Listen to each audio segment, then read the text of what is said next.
Hello guys, welcome back to a YouTube channel. आज मैं आपके सामने लेके आई हूँ एक्सरसाइज 9.3। तो चलिए शुरू करते हैं।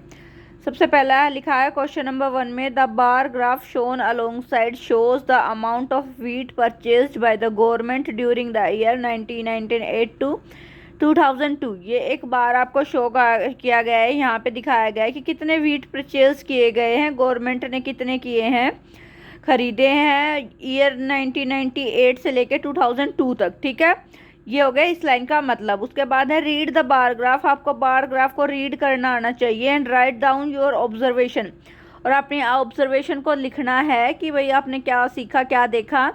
सबसे पहले है, इन्होंने पूछा इन विच ईयर, कौन सी ईयर में was the wheat production maximum, जो वीट जो पैदा हुआ है वो मैक्सिमम था। मैक्सिमम मतलब सबसे ज़्यादा कब हुआ है, मतलब सबसे ज़्यादा वीट किस महीने में है, किस उस ईयर में उगे हैं। देखो सबसे ज़्यादा, देखो सबसे लॉन्गेस्ट, सबसे ज़्यादा ये वाली लॉन्गेस्ट लग रही ना, सबसे ज़्यादा। और इसके सामने देखो बेटा, ऐसे देखते हैं, इसके सामने जितना भी ये जहाँ पे भी मैच होती है, अगर मैं इसको सीधा ड्रॉ कर दूँ यहाँ से, तो ये जहाँ पे मैच होएगी वो इसका नंबर होता है। इसका मतलब ये 30 है। ये वाली लाइन देखनी है तो मैं इसके सामने लाइन ड्रॉ करूँगी, ये जहाँ पे मीट होगी ये 25 है। ऐसे इसके सामने मैच करूंगी, ये 15 पे जा रहा है तो ये वाली 15 है। ऐसे आपको बहुत बार रीड करना आना चाहिए। ठीक है, तो सबसे ज़्यादा पूछ रहा है वीट प्रोडक्शन किस में हुआ है। वीट प्रोडक्शन सबसे ज़्यादा यहाँ, ये वाली लाइन सबसे ये ज़्यादा लग रही है ना, ये कितने पे जा रही है, 30 पे। तो सबसे ज़्यादा वीट प्रोडक्शन हुआ है ये 30,000 टन हुआ है। ठीक है, लेकिन ये ऐसे नहीं बताना कि कितना हुआ, ये बताना कौन से ईयर में हुआ है। इन विच ईयर लिखा हुआ है ना, तो आपको बताना किस ईयर में हुआ। तो सबसे लास्ट जिसके नीचे जो ईयर लिखा हुआ है ना बेटा, 2002, ये आपको राइट डाउन करना है कि 2002 में वीट का प्रोडक्शन मैक्सिमम था। ठीक है, उसके बाद है क्वेश्चन नंबर बी में लिखा हुआ है द वीट प्रोडक्शन मिनिमम। जो आपकी वीट प्रोडक्शन है, गेहूं की प्रोडक्शन है, मिनिमम किस में हुई है। मिनिमम का मतलब होता है बच्चे सबसे कम। तो सबसे कम, इस पूरे ग्राफ को देखने से लग रहा है ये वाली लाइन सबसे छोटी है, मतलब सबसे कम है। तो मुझे देखने से ही पता चल गया कि ये वाली मिनिमम हो सकती है, सबसे ज़्यादा कम। तो मैंने जब इसको यहाँ मैच किया है, इसको यहाँ अगर सीधा, तो कितने पे जा रहा है, 15। तो सबसे कम जो प्रोडक्शन हुई है वो कितने हुई है, 15,000 टन हुई। लेकिन हमें ये बताना है कि किस ईयर में हुई है। तो मैं यहाँ इसके नीचे वाला ईयर देखूंगी कितने में हुए, 1998 में। तो सिंपली इसका आंसर क्या आ जाएगा, 1998। ठीक है, बस बच्चे यही थे, फर्स्ट क्वेश्चन में यही दो क्वेश्चन थे, बस आपको बार रीड करना चाहिए, उसके बाद आप आंसर आराम से दे सकते हो। ठीक है, क्वेश्चन नंबर फर्स्ट हो गया। अब मैं रीड करती हूँ क्वेश्चन नंबर सेकंड। अब सेकंड क्वेश्चन में रीड करो बच्चे, क्या लिख रखा है, ऑब्जर्व द बार ग्राफ। आपको बार ग्राफ देखना है, विच इज शोइंग द, ये सेल दिखा रखी है ऑफ शर्टों की इन रेडीमेड शॉप। कोई भी रेडीमेड शॉप है वहाँ पे फ्रॉम मंडे से लेकर सैटरडे तक दिखाई गई है। ठीक है, और एक यूनिट लेंथ 5 शर्ट की है। फाइव शर्ट्स का मतलब ऐसे आपको यूनिट लेंथ 5 का डिफरेंस लेके चलना है, 5, 10, 15 ऐसे दी गई है। ठीक है, उसके बाद now answer the following question. जितने भी नीचे क्वेश्चन है आपको उनके आंसर देने हैं। सबसे पहला है, what information does the above bar graph give. ये जो अबव बार ग्राफ है ये किस चीज़ की इन्फॉर्मेशन दे रहा है। तो बच्चे इसका क्वेश्चन तो आपको ऐसे पूरा लाइन में लिखना पड़ेगा, है ना, क्योंकि ये क्वेश्चन पूछ रहा है तो इसका आंसर भी पूरी प्रॉपर लाइन में ही होना चाहिए। तो इसका आंसर तो मैं आपको कॉपी में लिख के दिखाऊंगी। ठीक है, तो देखो यहाँ पे मैंने लिख दिया सेकंड का ए में क्या लिखा है, दिस बार ग्राफ। ये जो बार ग्राफ है shows the number of shirt, number of shirt दिखा रहा है sold from Monday to Saturday. Monday से सैटरडे जितनी भी सोल्ड हुई हैं वो शो कर रहा है। अब और इससे अलग कुछ और भी लिख सकते हो, उन्हें रेडीमेड शो पे दिखा रहा है, कुछ भी आप एक्स्ट्रा ऐड कर सकते हो, इसके अलावा भी लाइन लिख सकते हो। इस मतलब वर्डिंग्स चेंज भी हो सकती है आपके अपने हिसाब से, उसको कोई गलत नहीं है। बस आपको ये बताना है कि ग्राफ जो है शर्ट कितनी सेल हुई है मंडे टू सैटरडे वो दिखाता है। ठीक है, सिंपली इसका आंसर ये लिखना है। अब हम इसका रीड करते हैं क्वेश्चन नंबर बी, मतलब इसी का बी पार्ट। ये सेकंड का ये था ना, अब हम बी वाला क्वेश्चन रीड करते हैं, उसमें पूछा क्या गया है। ये रहा बी वाला क्वेश्चन। इसमें क्या लिखा है, what is the scale chosen on a horizontal line. ये जो हॉरिजॉन्टल लाइन है इस पे जो स्केल चूज किया गया है, ये scale representing number of shirts, जो शर्ट का नंबर शो कर रहा है वो कौन सा स्केल, कैसा स्केल लिया गया है, वो लिया गया है 1 यूनिट लेंथ कितने की ली गई है, 5 शर्ट की। ठीक है, कम से कम 5 शर्ट्स ऐसे ली गई हैं। ठीक है, तो ये लिखना है 1 unit length is equal to 5 shirt. ठीक है, ऐसे इस भी एक उसका स्केल लिया गया है। उसके बाद क्वेश्चन नंबर सी रीड करो, ऑन विच डे, किस दिन, were the maximum number of shirt sold, maximum number जो है शर्ट की सेल हुई है किस दिन बताना है, और बताना है how many shirts were sold on that day, और उस दिन आपको ये भी बताना है कितनी शर्ट्स सोल्ड हुई है, मतलब कितनी शर्ट्स बिकी हैं। तो सबसे देखो बेटा, सबसे ज़्यादा मैक्सिमम ये वाली लाइन मुझे सबसे ज़्यादा लंबी लग रही है। इसमें देखो ये किस दिन की है, सैटरडे की, तो सबसे ज़्यादा शर्ट किस दिन बिकी है, सैटरडे, तो मैंने लिख दिया सैटरडे को। और ये भी बतानी है कि कितनी भी बिकी है, उनका मतलब नंबर भी बताना है। तो मैंने क्या बताया था, जहाँ पे भी ये लाइन आ रही है उसको सिंपली सीधा ड्रॉ कर दो। जब मैं इसको सिंपली सीधा ड्रॉ कर रही हूँ तो ये यहाँ पे आके मीट करेगी ना 60 पे, तो हम लिख सकते हैं ऑन सैटरडे, सैटरडे को मैक्सिमम नंबर ऑफ शर्ट बिकी है, और कितनी है, हाउ मैनी कितनी है, 60 शर्ट, ठीक है। तो ऐसे लिखेंगे ऑन सैटरडे एंड 60 शर्ट जो है आपकी बिकी है।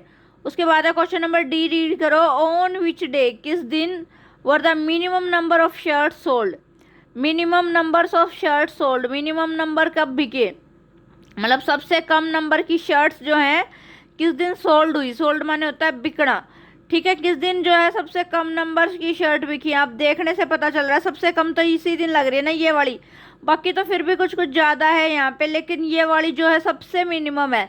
तो ये किस दिन है, ट्यूसडे, तो अब पहले मैं लिखूंगी ऑन ट्यूसडे। इन्होंने अब की बार ये नहीं पूछा कि कितनी हुई है, तो इन्होंने सिर्फ पूछा है ऑन विच डे, कि किस दिन हुई, तो मैंने ट्यूसडे लिख दिया। अगर ये पूछते कि कितनी हुई है तो फिर अगेन मैं यहाँ से ड्रॉ करती है ऐसे स्ट्रेट लाइन, और ये देखती है 10 पे मीट हो रही है जाके, तो बोल देते कि 10 शर्ट उस दिन सोल्ड हुई हैं। लेकिन ये नहीं पूछा गया, सिर्फ डे पूछा, तो मैंने लिख दिया ऑन ट्यूसडे। अब लास्ट इसका पार्ट है ई में, इसमें पूछा गया है how many shirts were sold on Thursday, Thursday को कितनी शर्ट सोल्ड हुई हैं। तो थर्सडे ये रहा हमारा।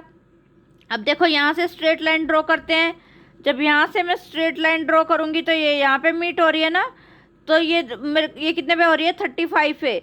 तो सिर्फ आपको नंबर लिखना है कि थर्सडे को कितनी शर्ट सोल्ड हुई, तो मुझे पता चल गया यहाँ से कि 35 हुई है, तो ये लिख दिया मैंने 35 शर्ट्स। या फिर आप प्रॉपर लाइन बना के लिखना चाहो तो भी लिख सकते हो, on Thursday 35 shirts were sold, ऐसे भी लिख सकते हो।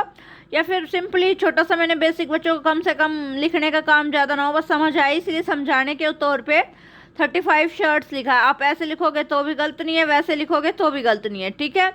अब होगा सेकंड क्वेश्चन, अब हम रीड करते हैं थर्ड क्वेश्चन। अब थर्ड में क्या है, ऑब्जर्व दिस बार ग्राफ। अब आपको फिर से बार ग्राफ ऑब्जर्व करना है, देखना है, विच शो द मार्क्स, जो मार्क्स दिखा रहे हैं ऑब्टेन्ड बाय अजीज, अजीज के मार्क्स दिखा रहे हैं इन हाफ ईयरली एग्जामिनेशन, जो हाफ ईयरली के एग्जामिनेशन होते हैं ना स्कूल्स में आधे साल के, वो एग्ज़ाम्स हैं, उनमें जितने मार्क्स ऑब्टेन्ड हुए हैं अजीज को वो बताना है इन डिफरेंट सब्जेक्ट्स, अलग अलग सब्जेक्ट्स में, ठीक है। ये बताया गया है बाय दिस ग्राफ, इस ग्राफ के थ्रू ये बताने की कोशिश कर रहे हैं। तो अभी क्या है, आपको आंसर द गिवन क्वेश्चंस, आपको गिवन क्वेश्चंस के आंसर देने हैं। सबसे पहले ए में क्या गया, बोला गया है what information does the bar graph give, ये जो बार ग्राफ है किस चीज़ की इन्फॉर्मेशन दे रहा है। अगेन वैसे तो मैंने बता दिया कि एक जो सब बच्चा है अजीज, उसके मार्क्स जो हैं हाफ ईयरली एग्जामिनेशन में कितने आए हैं वो उस चीज़ का ग्राफ है, लेकिन आपको वर्डिंग में अगेन लिखना पड़ेगा बेटा ये वाला क्वेश्चन, क्योंकि क्वेश्चन पूछा गया तो प्रॉपर आंसर दिखना पड़ेगा ना वर्डिंग्स में ही। तो मैं इसको कॉपी में दिखाती हूँ आपको कैसे लिखना है। तो इसका ऐसे आपको लिखना है, थर्ड के ए का ऐसे लिखना है, दिस बार ग्राफ, ये जो बार ग्राफ है शोज दिखाता है द मार्क्स ऑब्टेन, कि मार्क्स कितने ऑब्टेन किए हैं बाय अजीज, अजीज ने इन डिफरेंट सब्जेक्ट्स, अलग अलग सब्जेक्ट्स में कितने मार्क्स ऑब्टेन किए गए हैं वो चीज़ आपको दिखाई गई है।